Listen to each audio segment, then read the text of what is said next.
द्वारकाधीश के हाथों से होने वाला नहीं था। इसलिए मेरे प्रभु ने उस जरासंध का वध नहीं किया था। लेकिन आगे चल करके बताया जाता है जो जरासंध था ये मगध देश का रहने वाला था। कहाँ का रहने वाला था? ये मगध देश का रहने वाला था। और उस जरासंध में 60,000 हाथियों का बल था। कितना बल था? 60,000 हाथियों का बल था। उस जरासंध ने इस बल से अनेक राजाओं को बंदी बना करके रख लिया था। जब बंदी बना करके रख लिया था, इधर में राजाओं ने एक दूत भेजा और इधर में युधिष्ठिर जी ने अपने चारों भाइयों को बुला करके दिग्विजय जब किया है, दिग्विजय के लिए निकले। वो चारों भाई चल करके गए, लेकिन वो जरासंध मारा नहीं जाता है। जब जरासंध मारा नहीं गया तो मेरे प्रभु क्या करते हैं? भीम और अर्जुन को अपने साथ लेकर के चल देते हैं, वो भी ब्राह्मण का भेष बना करके। जब ब्राह्मण का भेष बना करके भीम, अर्जुन और कृष्ण जब चल करके आ जाते जरासंध के दरबार पर, जरासंध ने देखा है कि ब्राह्मण मेरे दरवाजे पर आए हैं, तो जरासंध उनका स्वागत करता है। जब जरासंध ने ब्राह्मणों का स्वागत किया है, जब स्वागत किया, भोजन कराया है भीम, अर्जुन और कृष्ण को, तो जरासंध ने कहा ये ब्राह्मण देव, मैंने तुम्हें भोजन कराया है, जो कुछ तुम मांगना चाहते हो दक्षिणा में वो मांग सकते हो। जब जरासंध ने इस प्रकार से कहा तो भगवान कृष्ण ने कहा हे जरासंध, तूने हमें भोजन कराया है तो दक्षिणा में हमें कुछ धन दौलत नहीं चाहिए। जो हमारा साथी है ना, इस साथी के साथ में तुम्हें मल्ल युद्ध करना होगा। क्या कहा?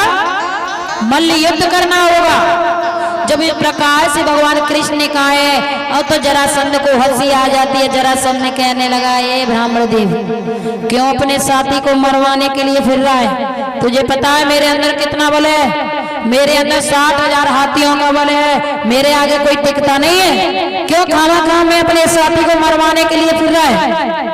भगवान कृष्ण ने कहा हे जरासंध, ज्यादा बातें मत बना, जो मैं कह रहा हूं वही कर, नहीं तो हम तेरे दरवाजे से लौट करके जा रहे हैं। जरासंध ने कहा अरे मुझे तो तेरे साथी पर तरस आ रहा है। हाँ, लेकिन भगवान कृष्ण ने कहा तू तैयार है कि नहीं है मेरे साथी के साथ में मल्ल युद्ध करने के लिए? अब तो जब इस प्रकार से कहा है मेरे प्रभु ने, अब तो जरासंध कहने लगा मैं तेरे साथी के साथ में मल्ल युद्ध करने के लिए तैयार हूं। अब तो अखाड़े में आ जाते हैं भीम और जरासंध। जब भीम और जरासंध जोर जोर से युद्ध होने लगा है, मल्ल युद्ध होने लगा, लेकिन जरासंध मरने में नहीं आ रहा है। अब तो मल्ल युद्ध करते करते करते करते करते करते कम से कम 27 दिन बीत गए। कितने दिन हो गए? 27 दिन हो गए, लेकिन वो जरासंध मरने में नहीं आ रहा था। उसी समय शाम को क्या हुआ, जब कृष्ण और भीम और अर्जुन जब भोजन करते हैं तो भीम को देख करके अर्जुन और कृष्ण को हंसी आ जाती है। जब हंसी आई तो भीम ने कहा तुम्हें यहाँ हंसी आ रही है और मेरा उस जरासंध के साथ में मल्ल युद्ध करते करते मेरा शरीर सूख करके कांटा हो गया, तुम मेरी कोई सहायता तो कर नहीं रहे हो और मुझे देख करके हंस और रही हो। उसी समय भगवान कृष्ण ने कहा अरे भीम, जब तू जरासंध के साथ में मल्ल युद्ध करता है तू मेरी तरफ नहीं देखता है। यदि तू उस जरासंध के साथ में मल्ल युद्ध करे तो मेरी तरफ देखना। जब इस प्रकार से कहा है, और तो जैसे ही 28वें दिन क्या हुआ, आज भीम अखाड़े में चल करके आया और जरासंध जब वो मल्ल युद्ध होने लगा जोर जोर से, तो भीम क्या करता है भगवान कृष्ण की तरफ देखता है। जैसे भगवान कृष्ण की तरफ भीम ने देखा है, उसी समय मेरे प्रभु ने एक तिनका उठाया, एक तिनकों को उठा करके और बीच में से चीर देते हैं। जैसे ही प्रभु ने उस तिनके को बीच में से चीर दिया है, उसी समय भीम क्या करता है, जरासंध की दोनों टांगों को पकड़ करके और उसे चीर देता है। जैसे चीर दिया, दोनों टुकड़ों को फेंक दिया। जब दोनों टुकड़ों को फेंका है, अब तो क्या होता है, फिर से जरासंध के वो दोनों टुकड़े थे वो जुड़ जाते हैं। जब फिर से जुड़े तो वो जरासंध फिर से जीवित हो गया। जब फिर से जीवित हुआ तो भीम ने कहा, अरे कृष्ण, ये जरासंध तो फिर से जीवित हो गया। प्रभु ने कहा, फिर कर इसके साथ में मल्लयुद्ध। जब फिर करने लगा, प्रभु ने कहा, मेरी तरफ देखना। जैसे ही जोर जोर से फिर से मल्लयुद्ध होने लगा, फिर से मेरे प्रभु ने तिनका उठाया, तिनके को उठा करके बीच में से चीर करके ये वाला भाग इधर फेंक दिया और इस वाले भाग को इधर फेंक दिया। अब तो भीम क्या करता, जरासंध को पकड़ करके उसके दोनों टांगों को पकड़ करके बीच में से चीर देता है, इस वाले भाग को इधर फेंक देता है और इस वाले भाग को इधर फेंक दिया। अब तो जरासंध के प्राण पखेरु उड़ जाते हैं। जब जरासंध के प्राण पखेरु उड़े तो जय जयकार होने लगी। सभी मगध देश के जो भी लोग थे बड़े प्रसन्न होने लगे, तो जय जयकार करने लगे हैं, क्योंकि बहुत बड़ा पापी था ये जरासंध। इसने अनेक राजा को कैद करके रखा। मेरे प्रभु ने जो राजा कैद थे सबको बाहर निकाला और बताया जाता है जरासंध का जो पुत्र था सहदेव, उसे राज्य दे देते और भीम का जो मुकुट था उसे लेकर के आ जाते हैं। सुखदेव जी कहने लगे, हुए राजन, इस प्रकार से मेरे प्रभु ने उस जरासंध का वध करवाया है। क्योंकि देखिए ये भीम कौन था, अर्जुन कौन था और जरासंध किसे कहते हैं? क्योंकि अर्जुन को जीवात्मा बताया गया है और भीम को प्राण बताया गया है और कृष्ण को परमात्मा बताया गया है। और बताया जाता है क्योंकि वृद्ध अवस्था में प्राण व्याकुल हो जाता है, इसलिए उसे जरा नाम। देखिए जब हम वृद्ध हो जाते हैं तो हमारे जो प्राण है वो व्याकुल होने लगते हैं। क्या होने लगते हैं? हम व्याकुल होने लगते हैं। इसलिए जरा अवस्था में प्राण यदि श्री कृष्ण की ओर लग जाएं तो हमारा कल्याण हो जाएगा।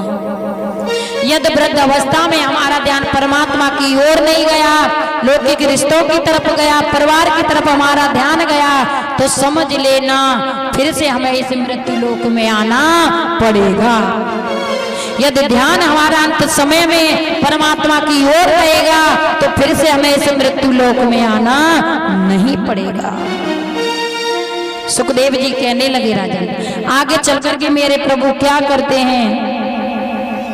आगे चलकर के मेरे प्रभु ने एक लीला और की है। आगे चलकर के जो सम्राट युधिष्ठिर जी थे उन्होंने राजसी यज्ञ किया। जब राजसी यज्ञ किया है तो सबसे पहले पूजन धर्मराज युधिष्ठिर जी ने द्वारकाधीश की थी। किसकी की? जब यज्ञ किया तो सबसे पहले पूजन द्वारकाधीश का किया। जब द्वारकाधीश का किया तो उस यज्ञ में दूर दूर से राजा चल करके आए थे और उस यज्ञ में शिशुपाल भी चल करके आया था। किस प्रकार से मेरे प्रभु ने उस शिशुपाल का वध किया है। जब शिशुपाल चल करके आया तो शिशुपाल ने देखा कि धर्मराज युधिष्ठिर जी ने सबसे पहले उस ग्वाला की पूजा की है जो कृष्ण है। क्योंकि शिशुपाल भगवान कृष्ण से बैर करता था, क्योंकि शिशुपाल का विवाह देवी रुक्मिणी के साथ में हो रहा था, लेकिन द्वारकाधीश देवी रुक्मिणी का हरण करके ले आए थे। हाँ, और तो शिशुपाल भगवान कृष्ण को गाली देने लगा, कहने लगा, अरे धर्मराज युधिष्ठिर, तुम इस ग्वाला की पूजा करते हो, तुमने इसका पूजन किया है जो गायों को चराता है, स्त्रियों के साथ में ये रास करता था, तुमने इस ग्वाला की पूजा की है जो स्त्रियों के वस्त्रों को चराता था, तुम इस ग्वाला की पूजा करते हो। लेकिन देखिए शिशुपाल कौन था? ये शिशुपाल भगवान कृष्ण की बुआ का लड़का था। क्योंकि भगवान कृष्ण ने कहा था, बुआ जिस दिन ये शिशुपाल मुझे 100 तक गाली देगा तब तक मैं इसे क्षमा करूंगा, लेकिन इसने 100 से ऊपर मुझे गाली दी तो मैं इसका वध कर दूंगा। आज शिशुपाल नाना प्रकार से प्रभु को गाली देने लगा है। जैसे 100 से आगे उसने 101 गाली दी, उसी समय मेरे प्रभु ने अपने सुदर्शन चक्र को आदेश दिया और सुदर्शन चक्र से उस शिशुपाल के शीश को काट दिया। उसी समय शिशुपाल में से एक ज्योति निकली, जो माँ ज्योति थी वो भगवान कृष्ण में जाकर के समा जाती है। बोलिए कृष्ण भगवान की जय। जय श्री राधे। देखिए शिशुपाल मेरे प्रभु से बैर करता था, फिर भी मेरे प्रभु ने उस शिशुपाल का उद्धार किया, कल्याण किया है। श्री राधे। बोलिए बांके बिहारी लाल की जय जय श्री राधे। देखिए